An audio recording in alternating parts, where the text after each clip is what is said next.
શહેરના પૂર્વ વિસ્તારમાં આવેલા સરદાર નગર એક દારૂ વેચાણનો હબ માનવામાં આવે છે, જ્યાં ઠેર ઠેર દારૂના અડ્ડા ચાલી રહ્યા છે. ત્યાં એક બુટલેગર બેફામ બનીને એક વ્યક્તિ પર હુમલો કર્યો. ગત મોડી રાત્રે ચંદુભાઈ ભક્તાણી તેના મિત્ર સાથે આવી રહ્યા હતા. તે દરમિયાન સરદાર નગરનો કુખ્યાત બુટલેગર રાજુ ગંડી અને તેના સાગરીતોએ અચાનક જ ચંદુભાઈ પર હુમલો કરતા તે ગંભીર રીતે ઘવાયા છે. ઘટનાની જાણ તેના મિત્રોને થતા તુરંત ઘટના સ્થળ પર પહોંચીને તેને સિવિલ હોસ્પિટલમાં સારવાર અર્થે ખસેડાયા હતા.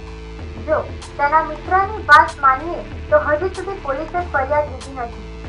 સ્થાનિક પોલીસના માણસો દ્વારા એવો જવાબ આપવામાં આવ્યો છે કે પીઆઈ સાહેબ અમેરિકા ગયા છે, તે આવશે બાદ ફરિયાદ લેવામાં આવશે.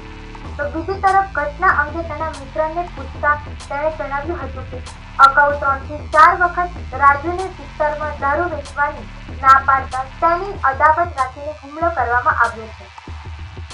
હાલ તો ચંદુભાઈ સારવાર હેઠળ છે, પરંતુ એક વાત ચોક્કસ છે કે શહેરમાં પોલીસની રહેમ નજર હેઠળ ચાલતા દારૂના અડ્ડા અને જુગારધામ ચલાવનારા એટલી હદે બેફામ બન્યા છે કે કોઈ પણ વ્યક્તિ પર ગમે ત્યારે હુમલો કરી ફરાર થઈ જાય છે અને પોલીસ નિષ્ક્રિયતા દર્શાવે છે. જો આ જ રીતે બુટલેગરોને છાવરવામાં આવશે તો એક સમય આરોપીઓ પોલીસ પર પણ હુમલો કરતા ખચકાશે નહીં. Bureau report, news online, Ahmedabad.